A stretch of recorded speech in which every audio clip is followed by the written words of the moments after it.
새벽 5시 30분. 여러분은 오늘도 눈을 뜨셨습니다. 옆에 누운 배우자가 아직 자고 계시네요. 조심스럽게 일어나 화장실에 갑니다. 거울을 봅니다. 언제부터인가 얼굴이 푸석푸석해 보입니다. 부엌으로 갑니다. 냉장고 문을 엽니다. 어제 저녁에 남은 밥이 있습니다. 물을 붓고 죽을 끓입니다. 흰죽에 김치 한 조각. 이게 여러분의 아침입니다. 속 편하게 먹어야지. 나이 먹으면 이런 게 좋다던데. 여러분은 이렇게 혼잣말을 합니다. 그런데 왜일까요? 점심때가 되면 왜 이렇게 배가 고플까요? 오후만 되면 왜 이렇게 졸릴까요? 저녁에는 왜 자꾸 단 걸 찾게 될까요? 그리고 3개월마다 가는 병원. 의사 선생님이 검사 결과지를 보며 말합니다. 혈당이 또 올랐네요. 약을 하나 더 추가하겠습니다. 여러분은 고개를 끄덕입니다. 어쩔 수 없다고 생각합니다. 나이가 들면 다 이렇게 되는 거라고, 주변 친구들도 다 약 먹는다고 스스로를 위로합니다. 하지만 정말 그럴까요? 저는 올해 57세입니다. 내과 전문의로 28년간 당뇨 환자분들을 진료해 왔습니다. 그리고 오늘 여러분께 꼭 해드리고 싶은 이야기가 있습니다. 여러분이 매일 아침 먹는 그 음식이 문제입니다. 건강하다고 믿었던 그 식단이 사실은 여러분의 혈당을 매일 공격하고 있었습니다. 저는 오늘 그 진실을 말씀드리고 더 나아가 해결책까지 함께 나누려 합니다. 여러분, 제 진료실에는 매일 같은 고민을 가진 분들이 찾아오십니다. 선생님, 저는 정말 조심해서 먹는데요. 왜 혈당이 안 잡힐까요? 지난주 경기도 수원에 사시는 김영자 여사님, 67세. 5년째 당뇨약 3가지를 드십니다. 매일 걷기 운동하고 저녁도 줄이고 단 음식도 끊으셨는데 혈당은 여전히 150 이상입니다. 저는 물었습니다. 어머님, 아침은 주로 뭘 드세요? 속 편하게 죽 끓여 먹죠. 흰죽에 김치 조금요. 바로 거기였습니다. 여러분도 이렇게 생각하시죠? 나이 먹으면 소화 안 되니까 죽이나 빵이 좋다. 아침은 가볍게, 점심 저녁 제대로 먹으면 되지. 그런데 바로 이 생각이 여러분의 혈당을 무너뜨리고 있습니다. 제가 28년간 발견한 놀라운 사실이 있습니다. 당뇨약 10년 넘게 드시던 분도, 혈당 200 가까이 되던 분도 아침 식사 하나만 바꿨더니 완전히 달라졌다는 것입니다. 왜 아침이 문제인가? 여러분, 우리 몸은 밤새 굶은 상태로 아침을 맞이합니다. 마지막 식사로부터 10시간 이상 지났죠. 이때 무엇을 먹느냐가 그날 하루를 결정합니다. 의학 용어로 세컨드 밀 효과라고 합니다. 아침을 어떻게 먹느냐가 점심 식사 후 혈당까지 영향을 미칩니다. 실험 결과를 보여드리겠습니다. 아침에 흰죽을 드신 그룹은 점심 후 혈당이 180까지 올랐습니다. 특별한 아침 식단을 드신 그룹은 점심 후에도 130 정도였습니다. 같은 점심을 먹었는데 50이나 차이가 났습니다. 여러분이 좋다고 믿는 흰죽, 흰빵, 미음은 혈당을 가장 빠르게 올립니다. 부드럽고 소화 잘 된다는 것은 당으로 빠르게 바뀐다는 의미입니다. 그래서 혈당이 급등하고 췌장이 놀라 인슐린을 대량 분비하고 다시 급격히 떨어집니다. 그러면 점심때 배고프고 오후엔 졸리고 저녁엔 단 음식이 당깁니다. 이 롤러코스터가 매일 반복되면 췌장도 지치고 혈관도 손상되고 신경도 망가집니다.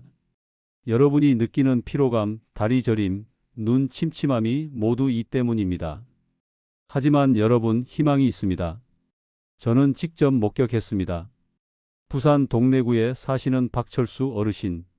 올해 74세이십니다. 박 어르신은 당뇨 진단을 받은 지 무려 18년이 되셨습니다. 약은 4가지를 드셨고 최근 2년간은 인슐린 주사까지 맞기 시작하셨습니다. 선생님, 저는 이제 끝났습니다. 주사까지 맞게 됐으니 이젠 정말 답이 없는 거 아닙니까? 박 어르신의 목소리에는 깊은 체념이 묻어 있었습니다. 저는 그분의 손을 잡았습니다. 어르신, 저 한번 믿어보시겠습니까? 딱 3개월만요. 제가 드리는 아침 식단을 3개월만 드셔보십시오. 박 어르신은 처음엔 고개를 저으셨습니다. 18년간 해봤던 건 다 해봤다고, 뭘 해도 소용없다고 하셨습니다. 하지만 저는 포기하지 않았습니다. 그분의 아내분도 설득했습니다. 결국 박 어르신은 시작하셨습니다. 첫 달은 힘드셨습니다. 평생 드시던 죽을 끊고 새로운 아침을 시작하는 게 쉽지 않으셨죠. 하지만 2주가 지나면서 변화가 느껴지기 시작했습니다. 선생님, 이상하게 오후에 덜 졸려요. 그리고 밤에 화장실도 덜 가게 됐어요. 한 달 후 공복 혈당이 180에서 145로 떨어졌습니다.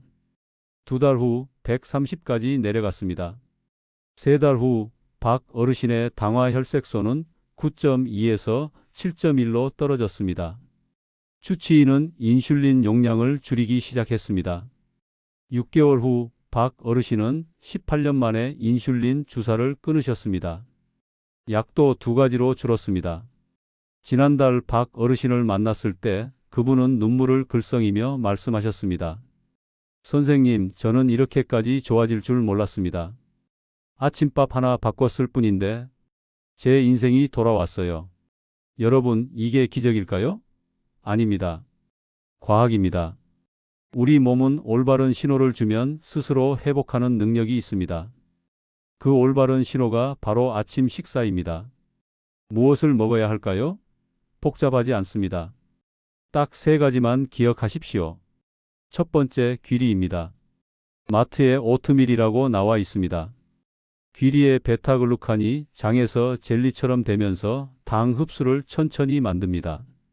한 환자분은 흰쌀죽을 귀리죽으로 바꾸고 한 달 만에 공복 혈당이 30 떨어졌습니다. 두 번째, 사과 식초입니다.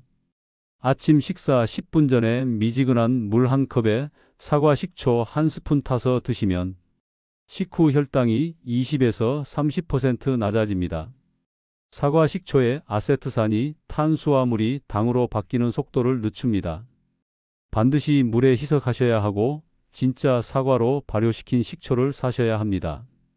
세 번째, 계피입니다. 계피는 인슐린이 더 잘 작동하도록 도와줍니다. 하루 티스푼 반 정도면 충분합니다. 한 환자분은 매일 아침 달걀찜에 계피 가루를 뿌려 드시고 3개월 만에 공복 혈당이 145에서 105로 떨어졌습니다. 귀리, 사과 식초, 계피, 이 3가지가 혈당을 잡는 보물입니다. 황금 아침 식단 알려드릴게요. 이제 구체적으로 무엇을 먹어야 하는지 말씀드리겠습니다. 제가 환자분들께 실제로 처방하는 3가지 식단입니다. 황금 식단 1번은 영양 듬뿍 귀리죽입니다. 냄비에 물 2컵을 끓이고 귀리 반 컵을 넣습니다. 다진 양파, 당근, 버섯, 시금치를 한 줌씩 넣고 5분 끓입니다. 계란 1개 풀어넣고 소금 간, 마지막에 계피가루 살짝 뿌리면 끝입니다. 한 그릇이면 배가 든든하고 점심때까지 배고프지 않습니다. 인천의 정미숙 여사님은 이 죽을 3개월 드시고 공복 혈당이 170에서 110으로 떨어졌습니다. 황금 식단 2번은 단백질 가득한 아침상이에요. 삶은 계란 2개, 구운 두부 반모, 시금치나물 한 접시, 김, 현미밥, 조금 주먹보다 작게 된장찌개를 드시는 거예요. 핵심은 밥을 줄이고 단백질을 늘리는 겁니다. 그리고 순서가 중요합니다. 나물부터 먹고 계란과 두부 먹고 마지막에 밥 조금만 드세요. 이 순서만 바꿔도 혈당이 30% 덜 올라갑니다. 황금 식단 3번은 간편한 샐러드식이에요. 상추나 양배추 깔고 삶은 계란 2개, 방울토마토, 오이, 참치 통조림 반 개나 닭가슴살 올립니다. 드레싱은 올리브유 1스푼, 사과 식초 1스푼, 소금 섞으면 끝.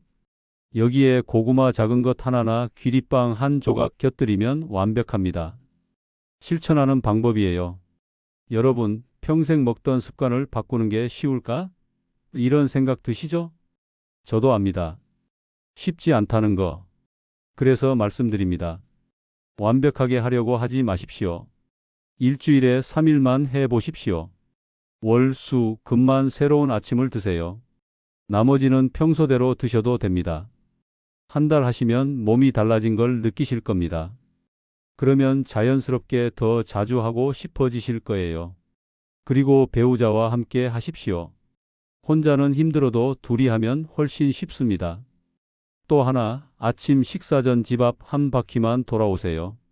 10분이면 됩니다. 이게 혈당을 더 안정시킵니다. 식사 후엔 15분 정도 설거지나 가벼운 집안일을 하십시오. 거창한 운동이 아닙니다. 그냥 움직이시면 됩니다. 여러분, 저는 28년간 수천 분을 만났습니다. 아침 식사를 바꾸신 분들은 한결같이 말씀하십니다. 왜 진작 이렇게 먹지 않았을까요? 작년 대전의 이순자 여사님 71세.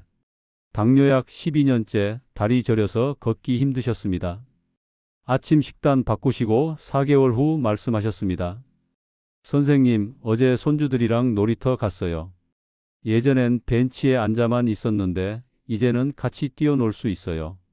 이게 혈당이 안정되면 생기는 변화입니다. 숫자가 좋아지는 게 중요한 게 아닙니다. 삶이 달라지는 겁니다.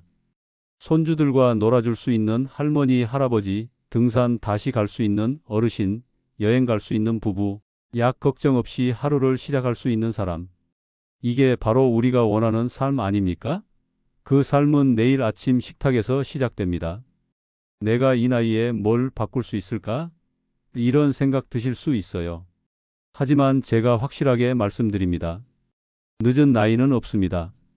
제 환자 중 83세 어르신도 아침 식사 바꾸시고 혈당이 좋아지셨습니다.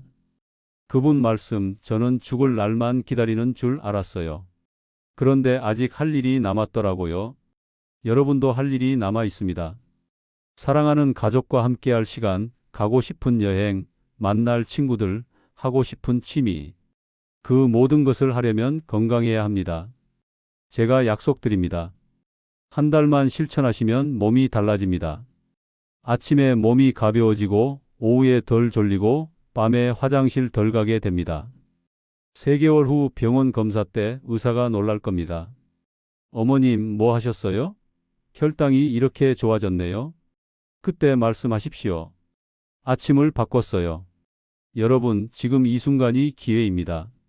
내일 아침 냉장고를 여시면서 생각해 보십시오. 오늘은 새로운 아침을 시작해 볼까? 그 작은 결심이 남은 인생을 바꿀 겁니다. 저는 여러분을 응원합니다. 여러분은 충분히 하실 수 있습니다. 한 달 후, 3달 후 가족들에게 말씀하시는 그날을 기대합니다. 내가 다시 살아났어. 여러분의 건강한 내일을 진심으로 응원합니다. 감사합니다.